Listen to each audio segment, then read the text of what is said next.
Hello friends, आज हम पढ़ेंगे दोस्तों the world is too much with us. जिसे लिखा था विलियम वर्ड्सवर्थ ने। इसे उन्होंने 1802 में कंपोज किया और 1807 में इसे पब्लिश करवाया गया। इस पोयम की टाइटल हमसे कुछ कहती है दोस्तों, the world is too much with us, यानी ये दुनिया हमसे अब टू मच हो चुकी है, यानी हमें बहुत बर्दाश्त कर चुकी है। यहाँ पे वर्ड्सवर्थ ने ह्यूमंस को विलन की तरह दिखाया है, प्रकृति का दुश्मन है मनुष्य। तो आइए इस पोयम को डिटेल से जानते हैं। इस पोयम में पेट्रार्चन सोनेट है जिसे डिवाइड किया गया है ऑक्टिव एंड सेस्टेट में, जिसमें ऑक्टिव में विलियम वर्ड्सवर्थ ने नेचर के दुश्मन ह्यूमंस को दिखाया है और सेस्टेट में उसका एक सॉल्यूशन भी दिया है। और वो कैसे दर्शाया है? आयबिक पेंटामीटर का यूज करके। इस पोयम की राइमिंग स्कीम को ले लिया जाए तो वो रहेगी ABB तो आइए दोस्तों इस पोयम को लाइन बाय लाइन पढ़ते हैं और जानते हैं इस पोयम का मतलब। पहले विलियम वर्ड्सवर्थ के बारे में। विलियम वर्ड्सवर्थ का जन्म हुआ था 7 अप्रैल 1770 में और इनकी डेथ हो गई थी 23 अप्रैल 1850 में। यह रोमांटिक एज के बहुत ही जाने माने पोएट थे। इनकी पोएट लॉरेट ऑफ ब्रिटेन भी है। इन्होंने लिरिकल बैलेड्स भी लिखे थे।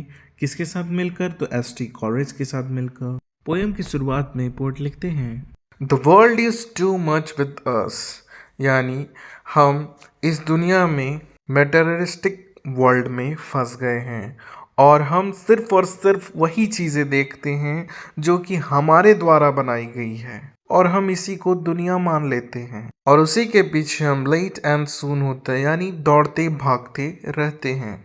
Getting and spending we lay waste our powers. Getting and spending यानी कि हम हमेशा अर्जित करने में और उसे खर्च करने में पैसे में लगे रहते हैं और इस कारण हमने वेस्ट कर दी अपनी ताकत। कौन सी ताकत?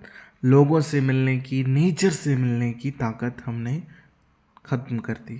Little we see in the nature that is ours. और हम अपनी दुनिया को बहुत ही कम देखते हैं, नेचर को बहुत ही कम देखते हैं जो कि हमारा अपना है और हम ना ही उनसे मिलते हैं और ना ही कुछ उसके बारे में सोचते हैं। हम अपनी ही दुनिया में व्यस्त हैं जो कि हमने खुद में बनाई है और हम सिर्फ पैसे कमाने और उसे इस्तेमाल करने में लगे पड़े हैं। यहाँ पे पोएट हमें नेचर के प्रति हमारा रिश्ता कैसे टूट गया है वो दर्शा रहे हैं। उसके बाद वो लिखते हैं, we have given our hearts away a sordid वूम।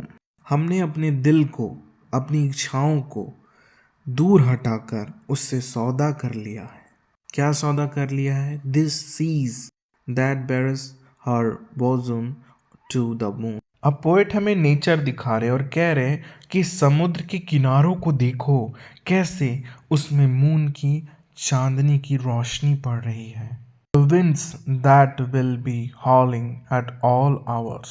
और उसी समुद्र में जो हवाएं चल रही हैं वो देखो कुछ आवाजें कर रही है। And are up gathered now like sleeping flowers। और ये जो हवा है वो ऐसी बह रही है मानो स्लीपिंग फ्लावर्स हो, यानी कि जिस तरह जो फूल होते हैं वो अपने आप को रात के समय में बंद कर लेते हैं, मुरझा जाते हैं, उसी तरह वो हवाएं भी कहीं से बंद बंद होकर बह रही है धीरे धीरे। For this for everything we are out of tune.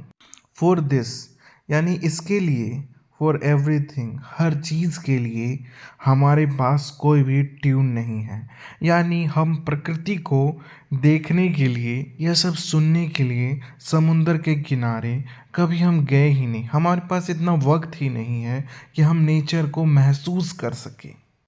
तो यहाँ पे दोस्तों ऑक्टेव खत्म होती है, अब सिस्टेट स्टार्ट होगी। ऑक्टेव में पोएट ने हमें बताया है कि हम किस तरह नेचर से दूर हैं और हम कभी भी नेचर को महसूस कर ही नहीं पा रहे हैं। इसके बाद पोएट लिखते हैं, it moves us not great God I'd rather be a pagan suckled in a creed outworn. It moves us not, यानी हमें कोई फर्क नहीं पड़ता इस प्रकृति से, क्योंकि हम इससे जुड़े हुए हैं ही नहीं अब।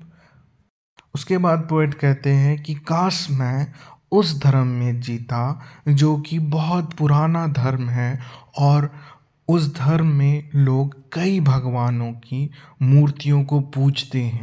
तो यहाँ पे पोएट हिंदू धर्म में जन्मने की इच्छा जता रहे हैं, क्योंकि हिंदूज जो होते हैं वो नेचर प्रेमी होते हैं, वो नेचर को गॉड मानते हैं और पेड़ों की भी पूजा करते हैं। तो वो पोएट कह रहे हैं कि काश मैं भी उसी रिलीजन में पैदा होता।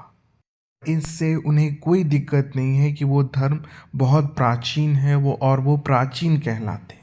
वो ऐसा इसलिए कह रहे हैं दोस्तों, क्योंकि वो भी एक नेचर प्रेमी और पुजारी हैं।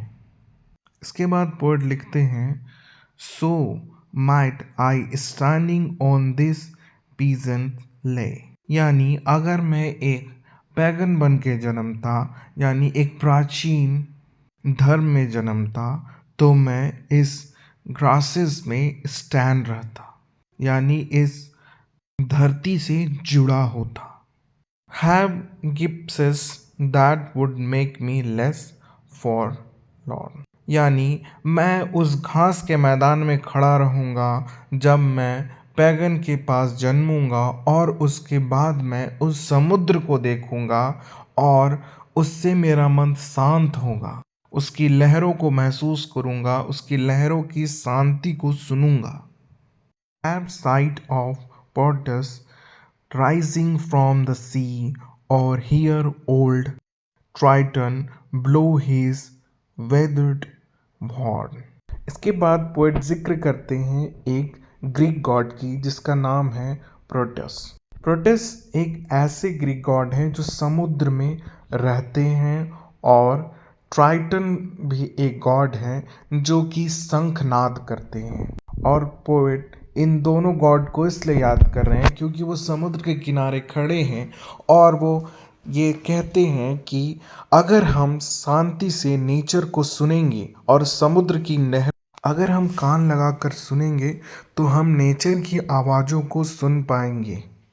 और प्रोटेस्ट जैसे गॉड को राइजिंग करते हुए देखेंगे, और ट्राइटन की जो शंखनाद है वो भी शायद हम सुन पाएँ, क्योंकि हम नेचर से इतना दूर हो गए हैं कि हमें बस अपनी ही ज़िंदगी से मतलब है, और अपनी ही बनाई हुई दुनिया में हम भाग दौड़ कर रहे हैं।